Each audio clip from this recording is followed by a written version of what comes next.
आप देख रहे हैं सी न्यूज भारत और सी न्यूज पर वक्त है न्यूज आर का। वरिष्ठ कांग्रेसी नेता के कार्यालय पर जफरयाब जिलानी ने मीडिया से बात करते हुए कहा कि समाजवादी पार्टी और मुलायम सिंह यादव की जमकर तारीफ। जफरयाब जिलानी ने कहा कि देश का हिंदू ही सरकार बनाता है और हिंदू ही सरकार गिराता है। देश में सबसे खराब स्थिति इमरजेंसी के दौरान हुई। और क्या कुछ कहा उन्होंने, आइए देखते हैं विस्तार से। दरअसल उत्तराखंड के उधम सिंह नगर से वापस लौटते वक्त बाबरी मस्जिद एक्शन कमेटी के मेंबर और हाई कोर्ट के वकील जफरयाब जिलानी बहेड़ी में बाईपास पर वरिष्ठ कांग्रेसी नेता सलीम अख्तर के कार्यालय पर कुछ देर के लिए रुके, जहां पर वो पत्रकारों से रूबरू हुए। जफरयाब जिलानी ने कहा कि कांग्रेस पार्टी ने हमेशा मुसलमान के साथ छलावा किया है। आज जो देश के हालात हैं उससे बुरे हालात इंदिरा गांधी की इमरजेंसी के दौर में रहे हैं। सपा के पूर्व अध्यक्ष मुलायम सिंह यादव की तारीफ करते हुए कहा कि बाबरी मस्जिद का मामला जब कोर्ट में चल रहा था, जब सब लोग विवादित स्थल कहते थे, लेकिन सपा के पूर्व मुख्यमंत्री ने बाबरी मस्जिद ही कहा। आज के दौर में मुसलमान को देश का संविधान और शरीयत को सामने रखकर ये सोचे कि मैं हिंदुस्तानी हूँ, तो उसका टकराव किसी से नहीं होगा।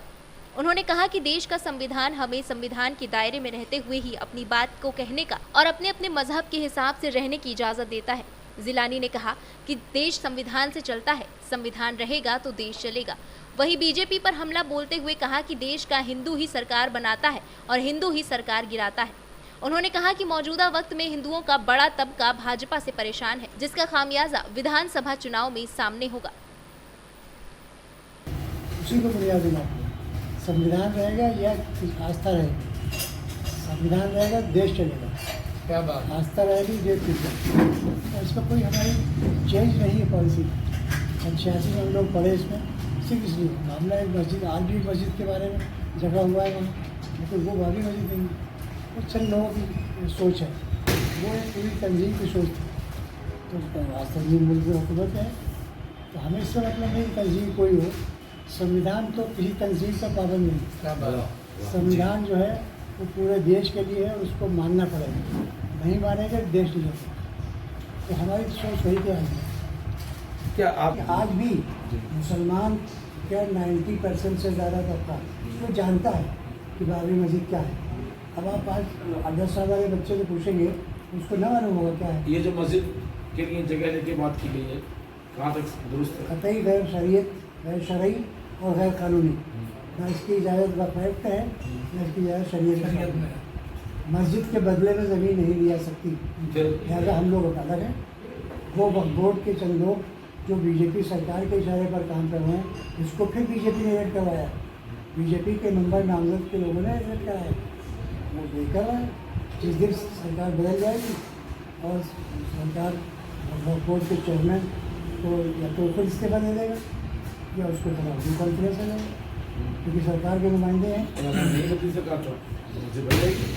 जो होगा वो पेश करें कि हम लोग इस पर नहीं बन सकें ना, हमारा इस पर कोई वो है कि हमारी सरकार नहीं बदलेगी तो अपना बड़ा छोड़ देंगे। मौजूदा हालात में 30 साल पहले की बात कर रहा हूँ। बीजेपी जो मजबूत हुई तो मुसलमानों की नहीं हुई है, इनकी पॉलिसी से हुई है। जो सेकुलर पार्टीज थी जो खामोश है इस पर, जिसको सुप्रीम कोर्ट ने माना बाबरी मस्जिद, ये पार्टियाँ बोल नहीं पाती थी मस्जिद।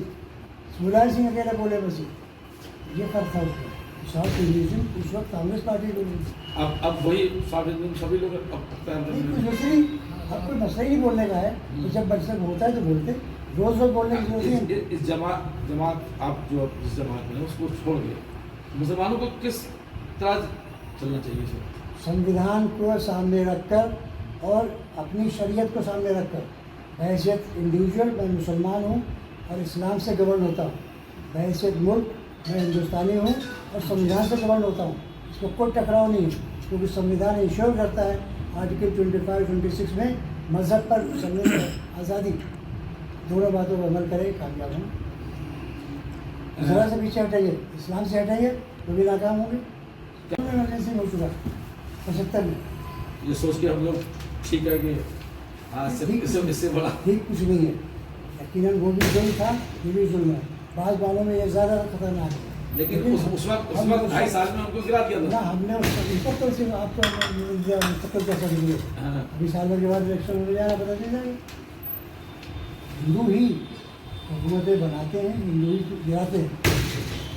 आज जो हिंदू इस तादाद में नाराज़ है उसका अंदाज़ा 22 में हो जाएगा। कोई जरूरी है तो सर्टिफिकेट मिल गया हमको तो हमेशा ये है।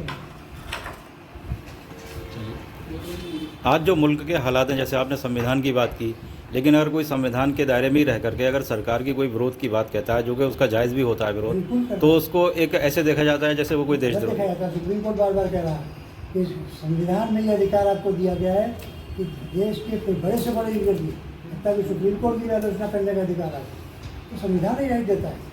इसलिए मैं कह रहा हूँ संविधान के जो संविधान के खिलाफ करेगा तो उसकी आप बिल्कुल आलोचना कर सकते हैं। बरेली से सी न्यूज संवाददाता अब्दुल वाजिद की रिपोर्ट। इस वक्त के न्यूज़ आवर में बस इतना ही। देश दुनिया की बाकी खबरों के लिए देखते रहिए सी न्यूज भारत।